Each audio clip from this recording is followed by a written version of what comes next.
Nakita niyo na ba ang taong ito? Siya si Alejandro Albizo, ang ball jungler ng Digos City. Kung ang iba ay nagja-jogging every morning, siya iba ang kanyang ginagawa every morning.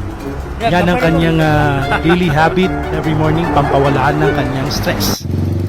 Kita niyo ba ang kanyang concentration sa paggawa ng balancing sa kanyang mundo ng bola na yan?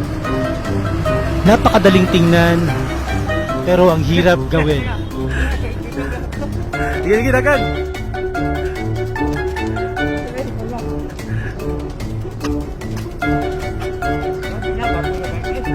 Atik-atik ka.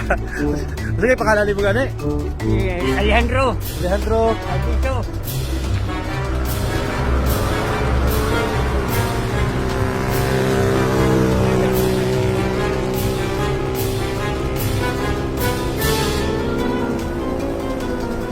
Ina.